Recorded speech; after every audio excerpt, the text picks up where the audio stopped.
Hey, this will be a nice quick video for you because you already know what the mean, median, mode, and range are. This is just a little bit of review. So you're going to make another foldable like you did with the box and whisker plots, or like you will do with the box and whisker plots. This is your first page. Flip it over to the back page so that we can decide how we find each. Let's think back to when you did this probably last year in 6th grade. Let's see if I can add a text box here. Okay. The mean, another word for the mean is the average. So please write that in the box here. It's the average. To find the mean of a set of numbers, I'm going to do some writing here so it's a little bit easier for you to read. Add all of the numbers and then divide by the number of pieces of data.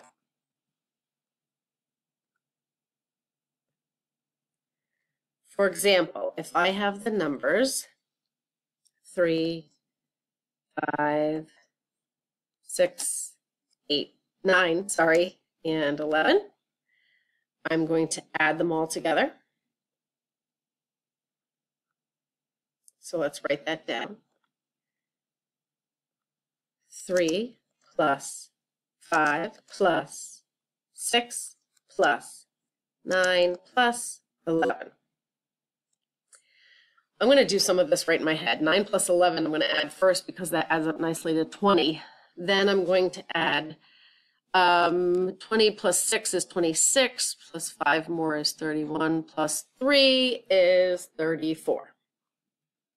Oh, let me put an equal sign here. Equals 34. Now if I do 34 divided by, that's my sign for divided by, how many pieces of data are there? 1, 2, 3, 4, 5. Divided by 5 equals, let me hit my calculator here. The average of 34 divided by 5 is 6.8. So the mean, or the average of all of those data points, is 6.8.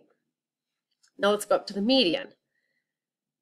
The median is the middle number, the number in the middle. So write that. To find the middle number, or the median, first list, list the numbers from least to greatest and find the number in the middle. If there are 2, find their mean. So let's try one. Let's say I have, make some quick ones, 3, 4, 5, and 6. They're listed in order already, but if you notice, there's not an odd number of data. So if I cross these off as I go, I cross off the 3, I cross off the 6, I cross off the 4, I cross off the 5. I'm dead center in the middle. So 4 plus 5, let me just show you what I have to do here. I'm going to do 4 plus 5. 4 plus 5 equals 9. Now I have to do 9 divided by 2 because there were 2 sets of data to find the mean. And I have 4.5. That's our median of that set of data. Just means the number in the middle. The mode, mode sounds like most.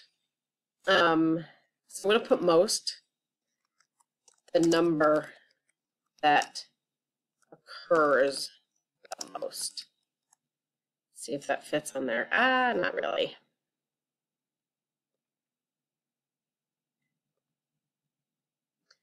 Hopefully you can still read it though. It's the number that occurs the most.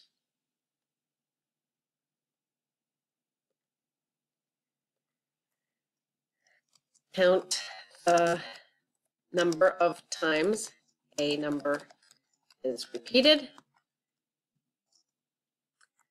The number that occurs most is the mode.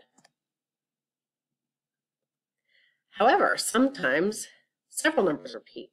So what if I had 1, 2, 2, 4, and 4? The mode in this case would be 2, 2, and 4, because 2 numbers occur the most. Okay, the range is the difference. Difference between lowest and highest number. You might want to pause this before I move this out. It's hard to read, I know. So this is an easy set of directions. Subtract the lowest number from the greatest number. So for example, if again I have 1, 2, 2, 4, and 4, the range is 4 minus 1, because that's the lowest and the highest number, and it equals 3. So the range would have been 3. Pretty simple. Now what I need you to do is go back. Let's see if I can click this off of here. Okay, I'm going to scroll back. When you get to this page, you're going to fold it in half so that you can only see the mean, median, and mode. And then you're going to cut on these dotted lines so that you can flip up the definitions. Keep this somewhere safe because you're going to need to know the mean, median, mode, and range really all the time, but especially for this week while we're learning statistics. And please submit a picture or a video of this to us on Schoology. Great.